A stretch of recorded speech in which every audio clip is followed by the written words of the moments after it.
Assalamualaikum warahmatullahi wabarakatuh. Selamat siang Bapak Ibu sekalian. Mari kita lanjutkan lagi kegiatan penyuluhan kita. Kali ini topiknya perihal kewirausahaan, yaitu substansinya tentang studi kelayakan usaha. Artinya sebelum kita membuka usaha baru atau ingin berbisnis gitu. Nah, kita harus tahu dulu perencanaannya, kemudian hal-hal apa saja yang mesti dipersiapkan, kemudian dihitung secara finansial gitu. Jadi nanti output dari kegiatan kita ini Bapak Ibu sekalian mampu menganalisa secara finansial apa dan bagaimana sejauh apa usaha ini bisa berusaha baru yang Bapak Ibu akan buka bisa bertahan, kemudian dalam skala harga berapa yang bisa baik pemasarannya di segmen yang Bapak Ibu pilih gitu. Nah, kemudian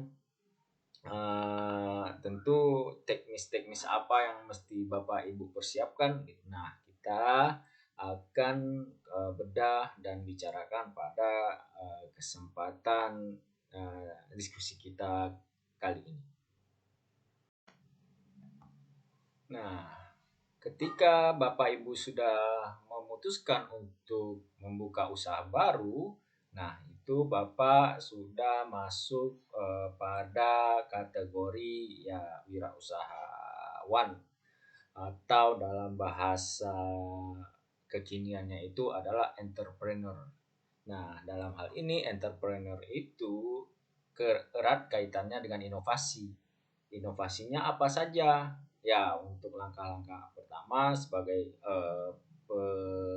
pengusaha atau pelaku usaha baru, tentu yang menjadi inovasi kita itu hal-hal yang biasa saja seperti bagaimana menciptakan peluang, kemudian bagaimana transaksi itu bisa dijaga, atau bagaimana digitalisasi bisa menunjang kegiatan usaha kita gitu. Karena era sekarang era digitalisasi, mau tidak mau kita harus terjun ke area itu dalam menjalankan bisnis kita. Nah, ada yang mengatakan bahwa dunia usaha itu selalu ada kejutan atau penuh dengan ketidakpastian. Dan itu benar adanya menurut saya sebagai pelaku usaha selama ini. Maka dari itu, jauh sebelum kita memulai usaha baru itu, kita harus tulis rencananya dengan rapi, harus tulis persiapannya dengan rapi guna untuk mengantisipasi ketidakpastian itu. Nah, jadi nanti jika terjadi hal-hal yang tidak diinginkan, kita sudah siap dalam langkah-langkah antisipatif untuk menyelamatkan usaha kita.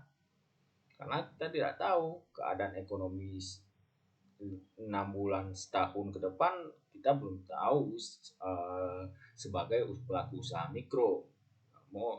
Mungkin pada level-level tertentu ada yang bisa membaca keadaan itu.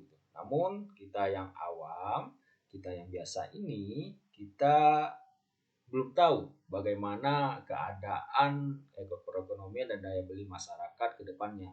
Maka dari itu, kita siapkan persiapan kita untuk menghadapi ketidakpastian itu dengan perencanaan yang baik, yaitu studi kelayakan usaha. Katakanlah kita ingin membuat usaha kerupuk jengkol atau kerupuk udang atau somai, tentu kita sudah tahu setelah menghitung harga material dan lain-lainnya, kita sudah tahu menentukan harga jual yang pas bagaimana, terus di mana harus mangkal, berapa banyak bahan baku yang harus dibeli dan diproduksi. Nah, itu sudah mesti kita tulis pada perencanaan studi kelayakan usaha. Kemudian seperti kita ketahui, kunci sukses kita dalam membangun usaha baru itu ya kita harus tulis perencanaannya dengan rapi. Jangan sampai kita tidak tulis perencanaan dengan rapi, lalu kita punya risiko seperti melangkah di tempat yang gelap, tidak tahu apa yang harus diambil, datanya tidak ada, keputusan apa yang mesti diputuskan dalam kondisi-kondisi tertentu gitu. Nah, jika sudah ada studi kelayakan usahanya, artinya kita sudah punya data dan segala macam. Dengan demikian kita mudah dalam memutuskan hal apa yang akan kita lakukan pada kondisi-kondisi tertentu. Perencanaan usaha bisnis sangat berguna untuk menilai apakah usaha bisnis yang akan kita tekuni itu layak, profitable kah, atau sampai kapan nih kira-kira bisa terus berjalan gitu.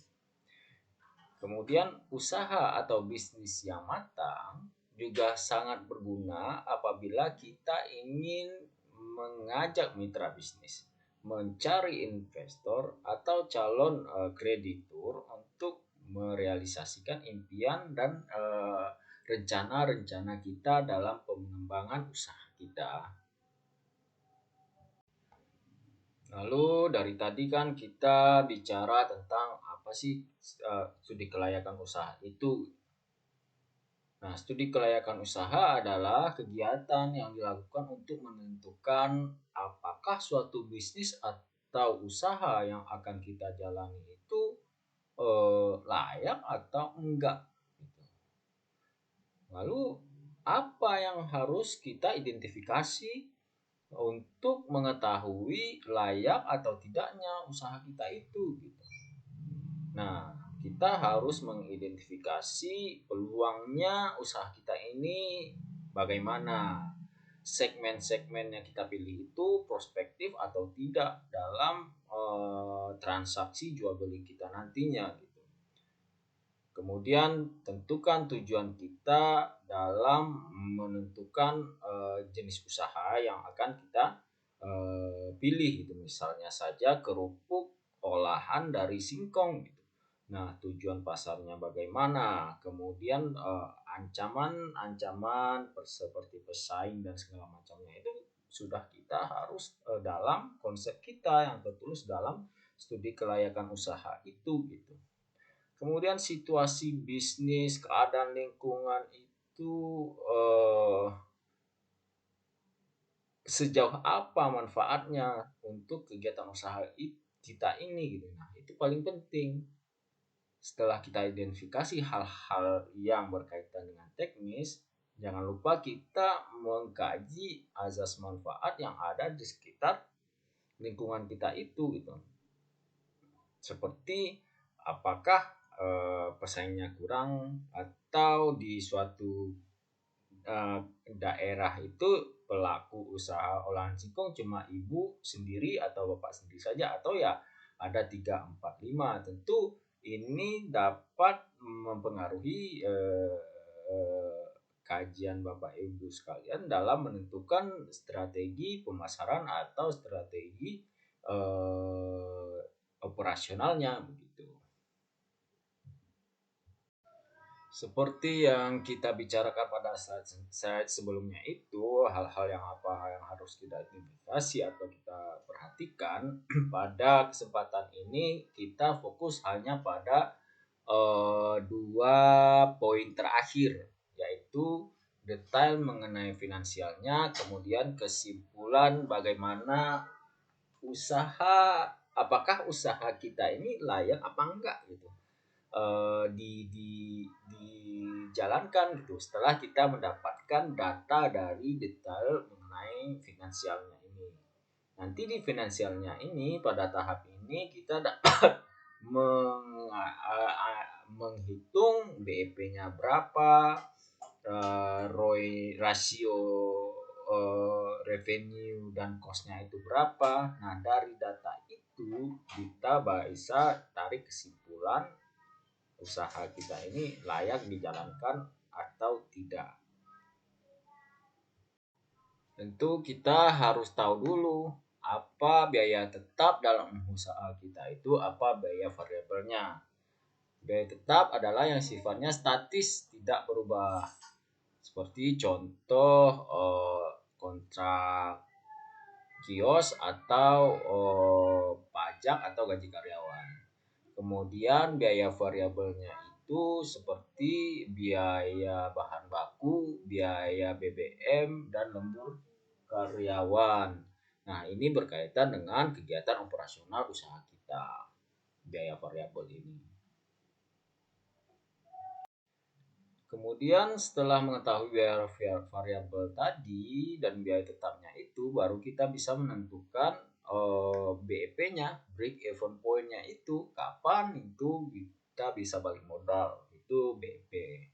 Nah, BEP sendiri itu ada BEP barang dan BEP harga. Nah, di sini kita dapat melihat untuk menentukan BEP barang itu yaitu total biaya dibagi harga jual. Kita tentukan harga jualnya sendiri dibagi dengan sebagai pembagi total biayanya itu.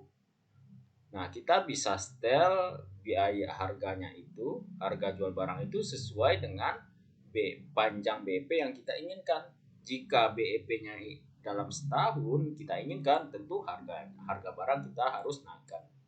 Tapi kalau BEP-nya lebih lama kita setel, nah itu tentu kita harus menurunkan harga jualnya. Begitu juga dengan BEP harga, total biaya dibagi dengan total produksi. Kemudian kita masuk cara menghitung return of investment dan rasio cost dan revenue. ROI itu digunakan untuk mengukur kemampuan usaha kita secara keseluruhan dalam menghasilkan keuntungan dengan jumlah keseluruhan aktiva yang ada di perusahaan kita. Caranya, laba usaha dibagi dengan modal usaha dikali 100%. Jadi nanti hasilnya itu dalam bentuk persentase. Kemudian rasio cost dan penerimaan itu bagaimana cara menghitungnya? Yaitu ya revenue dibagi cost saja. Itu ketemu perbandingannya. Jadi jika rasio dan costnya itu hasil pembagiannya itu besar dari 1, maka usaha yang kita jalani akan mengalami keuntungan sehingga bisa dikatakan layak untuk dijalankan.